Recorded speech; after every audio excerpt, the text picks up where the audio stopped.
What up, y'all? This is your boy, Mr. Downtown Ray Melo, and you're listening to a special year-in-review edition of the Entertainment Report, delivering some major stories and trends that went on in the world of entertainment and beyond in 2015. You can follow the show on Facebook, Twitter, or Instagram. Facebook.com/The Entertainment Report with Ray Melo. That's RAYMELO.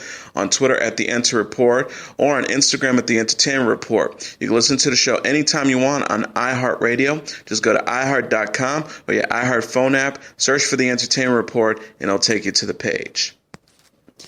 2015 was the year of the big blockbuster movies Jurassic World, Furious 7, Avengers Age of Ultron, Minions, and Star Wars The Force Awakens grossed over $1 billion each, making them the 22nd, 20th, 21st, 23rd, and 24th films, respectively, to surpass that milestone. They are currently the 3rd, 5th, 6th, 10th and 15th highest grossing films of all time, respectively. Minions became the first non-Disney animated film and the third animated film after Toy Story 3 in 2010 and Frozen in 2013 to gross over $1 billion. And is currently the second highest grossing animated film of all time. Furious 7 and Jurassic World also became the third and fourth films to gross more than $1 billion outside of North America, joining Titanic in 1997 and Avatar in 2009. Inside Out became the 10th animated film to gross more than $800 million and is currently the 10th highest gross animated film and the 44th highest grossing film of all time. Some notable box office records. It was the first year that a single studio, Universal Pictures, released 3 films that all grossed over $1 billion. The first year that a single studio released 2 films that both grossed over $1.5 billion. And the first year that a single studio released 2 films that both grossed over $1 billion outside North America. Universal also generated $2 and $3 billion in a single year at the international box office, faster than any other studio before, doing so on June 10th, June 14th, and July 17th, 2015, respectively. The previous records were held by 20th Century Fox when it reached $2 and $3 billion on June 15th and July 30th, 2010, respectively. Universal previously grossed $2 billion in 2013, reaching the milestone on September 17th of that year. Furthermore, the studio also broke the record for fastest studio to generate $1 billion in the United States and Canada, beating the previous record ascendance achieved by Paramount Pictures on June 22nd, 2008, and $2 billion, beating the previous speed record of December 25th, 2009, held by Warner Brothers, and the fastest to $3, $4, and $5 billion worldwide. Universal is also the first studio thus far to achieve $6 billion at the global box office in 1 year. Marvel Studios became the first studio to produce 3 films within a single franchise, the Marvel Cinematic Universe, that each grossed over $1 billion, with Avengers Age of Ultron joining 2012's The Avengers and 2013's Iron Man 3. The Marvel Cinematic Universe also became the highest grossing film franchise, with the release of Avengers Age of Ultron surpassing the Harry Potter film franchise and becoming the first franchise to gross over $8 billion. With the subsequent release of Ant-Man, the Marvel Cinematic Universe also became the first franchise to gross over $9 billion. Furious 7 became the fastest film to accrue $1 billion in ticket sales worldwide, doing so in 17 days. This record was later surpassed by Universal's own Jurassic World 2 months later, acquiring the same amount in 13 days. This record was in turn surpassed 6 months later by Star Wars The Force Awakens, which accrued $1 billion in 12 days. Jurassic World grossed $524.4 million worldwide in its opening weekend, making it the highest grossing worldwide opening of all time, surpassing Harry Potter and the Deathly Hallows Part 2, which made $482.2 million in 2011. Jurassic World also grossed $208.8 million in North America in its opening weekend, beating the previous record held by The Avengers, which made $207.4 million in 2012. Both records were later surpassed by Star Wars The Force Awakens in the same year. Star Wars The Force Awakens broke all pre-sale ticket records and grossed $529 $229 million in its opening weekend, making it the highest-grossing worldwide opening of all time, surpassing Jurassic World. The Force Awakens also grossed $248 million in North America in its opening weekend, beating the previous record holder held by Jurassic World. 2015 leads for the greater number of films to gross more than $1 billion with 5 films, and set the record for the greatest number of films crossing the $1.5 billion mark with 2 films. 2015 also leads for the most number of films to be among the top 10 highest-grossing films of all time, with 5 films, and to 50 highest-grossing films of all time with 7 films. The top 10 films released in 2015 is based on the worldwide gross as followed. Number 10, The Martian from 20th Century Fox made $593,916,010. Number 9, The Hunger Games Mockingjay Part 2 from Lionsgate Entertainment. It made $616,740,685. Number 8, Mission Impossible Rogue Nation from Paramount Pictures made $682,330,139 at the box office. Number 7, the latest James Bond installment, Spectrum from MGM Columbia, made $850,174,955. Number 6, Inside Out from Walt Disney Pictures and Pixar made $851,633,930. Number 5, the Star Wars Force Awakens from Lucasfilm made $1,086,058,914. Number 4, Minions from Universal Illumination Entertainment made $1,157,270,017. Number 3, Avengers Age of Ultron from Marvel Studios made $1,405,035,767. Number 2, Furious 7 from Universal Pictures made $1,515,047,671. And the top grossing movie of 2015 is Jurassic World, also from Universal Pictures, which made $1,668,984,926. Television had a huge year in 2015. It started off with Ohio State defeating Oregon in the first college football playoff national championship. ESPN's broadcast of the game attracted 33.4 million viewers, which is the largest audience in cable television history, and topped the previous record set by ESPN's broadcast of the CFP semifinals on January 1st, when Ohio State University beat Alabama in the Sugar Bowl, which was seen by 28.27 million viewers, and the University of Oklahoma beating Florida State in the Rose Bowl, which was seen by 28.16 million viewers. Nearly 3 years after being removed from her role as today's co-host, Ann Curry announced she is leaving NBC News altogether to develop a new company that will deliver news content to various platforms, including NBC Universal, who will fund the startup. TV Guide pays tribute to those lost in the January 7th terror attacks at the Paris, France office of Charlie Hebdo, with the inclusion of the Jesus Charlie button, French for I am Charlie, next to its logo on the front cover. NBC's broadcast of Super Bowl 49, in which the New England Patriots beat the defending NFL champion Seattle Seahawks, attracted 114.4 million viewers, topping by 2.2 million the previous record set 1 year earlier by Super Bowl 48. The broadcast peaked at 120.8 million late in the closed game. The game's halftime show, headlined by Katy Perry and guest performers Lenny Kravitz and Missy Elliott, also set a viewership record. NBC had its share of controversy this year.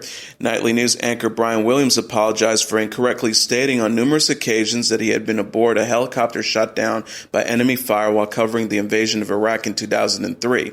In a statement during the evening's broadcast, Williams admitted that he had instead been in a following helicopter, and his version of the story was an attempt to show his appreciation for veterans. NBC launched an investigation into the matter. Meanwhile, stories Williams had told regarding what he witnessed during Hurricane Katrina in 2005 further called his credibility into question.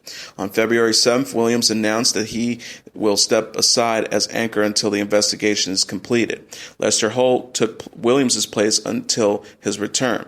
He also canceled a February 12 appearance on Late Show with David Letterman, itself a subject of controversy because of a 2013 appearance by Williams in which he mentioned the events that he is under fire for. On February 10th, NBC released a statement which confirmed Williams' suspension from the network without pay for 6 months. 4 months after Lester Holt was named interim weeknight anchor of NBC Nightly News in the wake of the preceding anchor Brian Williams' suspension from his misrepresentation of certain events, NBC News makes the move permanent, with Holt assuming full-time weeknight duties effective June 22nd. Holt, who had previously anchored Nightly News' Saturday and Sunday editions from 2007 until Williams' suspension, becomes the first African-American to serve as the sole lead anchor of a weeknight network newscast. However, Williams returns to an on-air role as lead anchor of MSNBC's coverage of Pope Francis's visit to the United States. It marked the return to MSNBC for Williams, who anchored its breaking news coverage. Williams' addition is also a part of a transition for MSNBC, which emphasized breaking news coverage during daytime hours and limit its generally progressive and liberal-leaning opinion shows to early mornings and weeknights. NBC celebrated Saturday Night Live's 40th anniversary with a live 4.5-hour event that included a red carpet pre-show followed by a live 3.5-hour show featuring more than 109 guest stars, a first-ever mashup of classic sketches, an SNL weekend update gathering of former anchors Jane Curtin, Tina Fey, and Amy Poehler. And for the first time since leaving the series in 1985, Eddie Murphy made his brief return. This special became NBC's most watched primetime entertainment telecast since the ER season finale in 2004.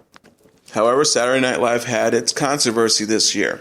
A commercial spoof on an ad for Toyota, which depicts a female United States Army soldier being dropped off at the airport by her father, stirs up outrage from viewers over its depiction of a female high school graduate played by guest host Dakota Johnson, who leaves her family to join ISIS, with the father played by Taron Killam replying "Death to America" after instructing one of the militants played by Kyle Mooney to watch over her.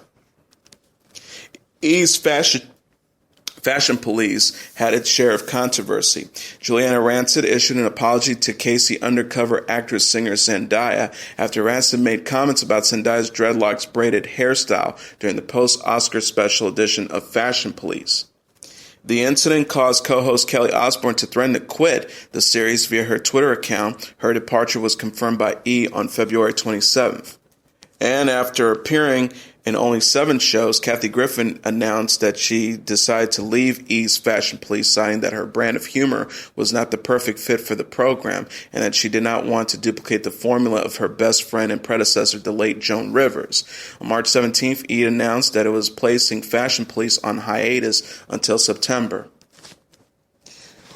One night before an HBO documentary series, The Jinx, aired its final episode, the subject of that show, Robert Durst, is arrested in New Orleans as part of an investigation of the 2000 death of family friend Susan Berman, which is profiled in the series along with 2 other deaths, including the unsolved disappearance and murder of Durst's wife. Though Durst has maintained his innocence, the Jinx finale featured audio of Durst recorded following an interview for the series while Durst's microphone was still turned on, that appears to implicate himself in the deaths.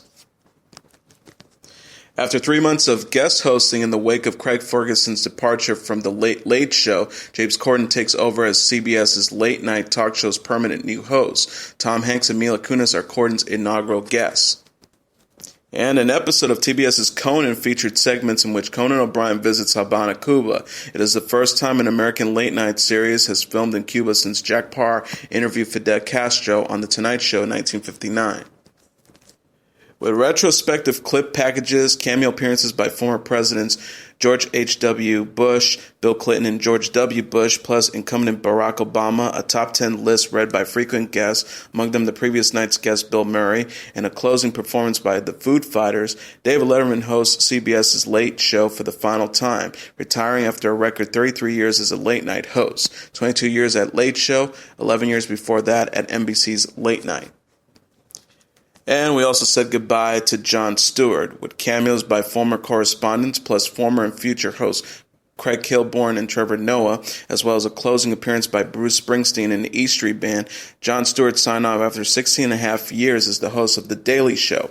9 months after joining the Comedy Central news satire program as a contributor, and 8 weeks after previous host Jon Stewart departed, Trevor Noah takes over as host of The Daily Show, with Kevin Hart appearing as his first guest. Bob Schaefer moderates Face the Nation for the final time, retiring after a 24-year run as the CBS News program's host and a 46-year tenure with the network. John Dickerson becomes Face's host on June 7th. After 3 months of guest hosting, actress-singer Raven-Symoné is named a permanent co-host of ABC's The View, filling the fourth panel slot vacated 4 months earlier by Rosie O'Donnell.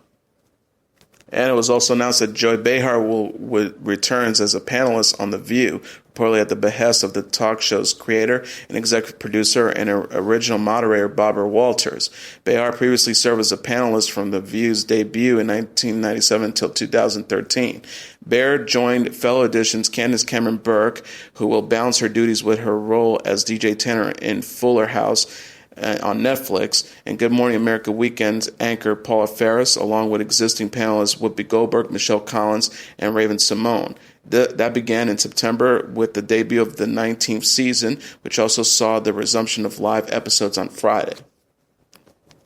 Just 3 days after it was announced that the project had begun production, Will Ferrell announced that a Lifetime movie that he and producer Gary Sanchez had been working on, A Deadly Adoption, was scrapped after details of the project were leaked to the press. Rumored to be an April Fool's prank, the teaser was aired on June 11th, and the actual movie aired on June 20th. The television film stars Ferrell and Kristen Wiig as a couple who plans to adopt a young woman's unborn child, and takes a tragic turn, which coincides with Lifetime's 25th anniversary of producing original made-for-cable movies. The story reportedly included tongue-in-cheek nods to classic Lifetime movies. Hours after the news was leaked out in the upcoming edition of Entertainment Weekly to some subscribers of the magazine who received it early, Patrick Dempsey confirmed that his character on Grey's Anatomy, Derek Shepherd, will die from a car accident, and his wife Meredith Grey, played by Ellen Pompeo, will take him off life support in the episode How to Save a Life, which aired. The news also coincides with Dempsey's decision to leave the series after 11 seasons, despite having signed on for a 12th. In a 2-hour 2020 interview with ABC's Diane Sawyer that attracted nearly 17 million viewers, Bruce Jenner confirms nearly 2 years of speculation that he identifies as and has started transitioning to a woman. The last interview Jenner will do as a male during the transition. On April 25th, he announced that an 8-part documentary reality series, I Am Kate, will follow the now rechristened Caitlyn Jenner's life as a transgender person, with that debuted July 26. Jenner not only became the first transgender woman to model for the front cover of Vanity Fair, but she also became the first transgender athlete to receive an ESPY award for expanding the sports world to the LGBT community. For the first time since 2002, Showtime and HBO team up to co-produce the pay-per-view boxing broadcast in the fight between Floyd Mayweather and Manny Pacquiao in Las Vegas. Mayweather with Showtime and Pacquiao with HBO. The fighters were under separate contracts with the broadcasters. Highly anticipated and financially lucrative, the HD broadcast cost $99.95. The start of the fight is delayed by about 45 minutes as last-minute buys overwhelm cable and satellite systems. Local media outlets in the Baltimore market and the major cable news outlets aired live coverage of the riots that broke out hours after the funeral of Freddie Gray, the 25-year-old male who died of suspicious spinal cord and neck injuries while in police custody after being arrested for possession of what's suspected to be an illegal knife that later turned out was legal under Maryland state law, which led to 6 Baltimore Police Department officers being placed on paid suspension and were later charged with second-degree murder and manslaughter charges upon review of an investigation, which forces the move of network primetime to digital subchannels on WMAR, WBAL, WJZ, and WBFF for breaking news coverage. At least 34 people were arrested and 15 officers were injured. The riots also resulted in the postponement of 2 Chicago White Sox-Baltimore Orioles games to a May 28th doubleheader, the first due to safety concerns, the second additionally due to an additional 10 p.m. Eastern Time curfew, with a third on April 29th being played during the day in an empty stadium set at Oriole Park in Camden Yards. Those still televised in the Baltimore and Chicago markets, a first ever in Major League Baseball's 145-year history. During a telecast of This Week, host George Stephanopoulos admitted to having contributed to the Clinton Foundation after reports surfaced that he failed to disclose a $75,000 contribution he made to the organization, leading to a conflict of interest that arose after he interviewed Peter Schweitzer, the author of Clinton Cash, which detailed allegations and conflicts involving Clinton Foundation donors during an April 26 broadcast. As a result of the revelation and admission, Stephanopoulos removed himself from moderating the Republican presidential primary debate in February. ABC has a policy that bars reporters from contributing to political groups except for charities such as the Clinton Foundation. Following comments about illegal immigrants from Mexico made by Donald Trump during his June 16th speech announcing his candidacy for the Republican presidential nomination, Univision Communications terminates its contract with the Miss Universe organization. NBC Universal and Mexico media conglomerate Televisa later announced on June 29th that they would join Univision in severing ties with Trump and terminate their contract to televise Miss USA.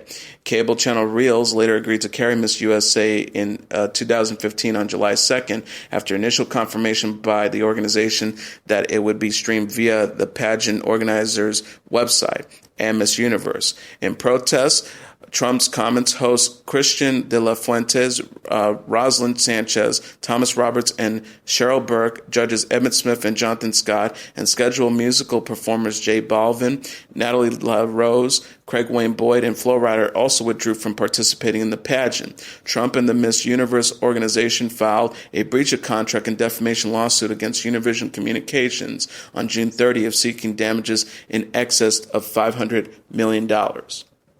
In a related story this year, Fox News Channel aired the first of 12 scheduled Republican presidential debates for the 2016 GOP nomination at Quicken Loans Arena in Cleveland, Ohio. It was seen by 24 million viewers, making the debut the most watched live broadcast in cable news history. Due to the number of candidates running for nominations, Fox News aired 2 separate debates, with the less popular candidates going first, followed by the top 10 candidates with more support in the primetime debate. The event also ran into controversy and a war of words when Donald Trump slammed moderator Megyn Kelly after she asked Trump about his negative statements towards women in general, and with Chris Wallace over his continued stance against illegal immigration. Just moments after the Supreme Court of the United States handed down a 5-4 ruling that made same-sex marriages legal in the United States based on its decision in Obergefell versus Hodges, TV Guide updated its website and Facebook page to feature a modified logo with the equal, the symbol of marriage equality, replacing Guide for one day. Just 20 days after beginning to air repeats of The Duke of Hazzard, TV Land immediately pulls the series from its schedule as a response to the Charleston church shooting on June 17th and the controversy surrounding the modern display of the Confederate flag, which is displayed on the rooftop of the 1969 Dodge Charger known as the General Lee. The shooter, Dylan Roof, had used the flag in his photos to display his plan to start a race war, thus igniting the controversy. 1 week prior, Warner Bros. Television and its co-owner Consumer Products division decided to stop production of products that featured the flag related to the series or franchise. CMT continues to air the series under the same syndication contract between Warner Bros. And Viacom, which allows airing on most Viacom networks, including TV Land. In the wake of the terror attack, which the radical group ISIS will later claim responsibility for carrying out, that claimed the lives of 129 lives in and around Paris on November 13th, the group U2 and HBO mutually announced the cancellation of a concert that was scheduled to air live on November 15th out of concerns for the safety of spectators who would be attending the show. Of the 129 that were killed, 112 were at the Baclacan Theater to see the American group Eagles of Death Metal, which also added to the reasoning. Explosions later found to be suicide bombers who were unable to enter a match between France and Germany that was taking place at the Stade de France in the suburb of Saint-Denis were heard over the broadcast of the match, where 5 people were killed by one of the 3 suicide bombers. The match had finished with a 2-0 victory for France, mainly to keep spectators in the venue from harm outside. Both CNN and MSNBC, along with local broadcast outlets in the Los Angeles media market, are criticized by viewers on social media for showing live footage inside the apartment that was inhabited by Syed Farouk and Tashfeen Malik until the December 2nd mass shooting, in which they opened fire at a community center holiday party in San Bernardino, California, killing 14 people and injuring 21 others before being fatally shot by local police. The reporters were allowed access to the place by the landlord after the FBI gave him parlance to allow them to visit inside the apartment. During an interview with ABC affiliate KXLY TV spokesman, in which they were doing an investigation into her claims of harassment and her ethnic background, Rachel Dolezal, the president of the spokesman chapter of the NAACP, is confronted and questioned by reporter Jeff Humphrey about whether she was actually African American when the reporter showed her a picture of her parents, who are actually Caucasian, along with the picture of her as a teenager, abetted a different skin color. Dolezal immediately walks away afterwards. The interview eventually goes viral, and Dolezal becomes a major topic on news programs, which results in her stepping down as NAACP president and being removed from a police ombudsman commission. Dolezal later appears on Today and MSNBC to discuss her racial identity, says that she identifies herself as a black person. TLC suspends broadcast of the series 19 Kids and Counting in the wake of revelations against Josh Duggar, the oldest child of the 19 children family. The revelations allege that Duggar, as a teenager, engaged in unspecific, inappropriate act of incest with his sisters and others. He would later also be outed as an adulterer after his account on Ashley Madison was exposed in the Ashley Madison data breach. The Duggar family and TLC mutually agreed to end the series permanently on July 16th. And in a related story in the reality TV world, after 5 seasons as a regular, Kim Richards departs the Bravo reality series The Real Housewives of Beverly Hills to seek rehabilitation for alcoholism. Although she would no longer serve as a full-time cast member, conflicting reports suggest the possibility of Richards making special appearances in future episodes. Abby Lee Miller, the star of Lifetime reality series Dance Moms and its spin-off, is charged with 20 counts of bankruptcy fraud after it was revealed that she concealed income and access received in 2012 and 2013 that totaled up to $755,000, and making false bankruptcy declarations, following an investigation by the FBI, IRS, and postal inspectors. Although she is expected to be arraigned on November 5th, Miller continues working on Dance Moms, which is currently shooting in Los Angeles. And a judge in the Superior Court of Los Angeles County ordered the producers of Dancing with the Stars to withdraw Bindi Irwin from Season 21's competition because of a California state law because Irwin is a minor, she's 17, is required to have both parents, Terry and Steve Irwin, to release their rights to her money before she can get paid. Terry, who is the only surviving parent, has already signed a form stating that she would give up all rights to any money her daughter will make on the show, $230,000 as of the 8th episode. However, because Steve Irwin passed away in 2006, the judge asked for a legal death certificate in order to let her continue in the competition. On November 24th, Irwin goes on to win the coveted trophy. The 67th Primetime Emmy Awards aired on Fox with Andy Samberg as host. The night's significant winners for Outstanding Series wins for HBO's Olive Kitteridge limited series, Game of Thrones drama, and Veep comedy, the first cable series to win that award. The first 2 Emmys for Amazon, Jeffrey Tambor as lead comedy actor and Jill Soloway for comedy directing for Transparent. And notable acting wins for John Hamm, his first for Mad Men's final season, and Viola Davis, the first African American to win in the lead drama series actors category for How to Get Away with Murder. Comedian Tracy Morgan makes his first public appearance since his June 2014 auto accident, presenting the final award of the evening for Outstanding Drama Series. During the final moments of Miss Universe 2015, host Steve Harvey mistakenly announces Miss Colombia Adriana Gutierrez as Miss Universe winner and Miss Philippines Pia Wurtzbach as the first runner-up. However, moments after Gutierrez's crowning, after being corrected by pageant officials backstage, Harvey apologized and revealed that he read the card incorrectly and that Wurtzbach was the actual winner of the Miss Universe title.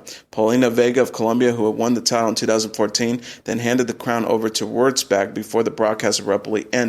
Harvey later issued a second apology for the error to both contestants on Twitter, which he later reposted after correcting spelling errors of the contestants' representative countries. And Willard Scott, a longtime weather anchor for NBC's Today, who joined the program in 1980 and became famous for his birthday wishes to centenarians, retired after 65 years in broadcasting.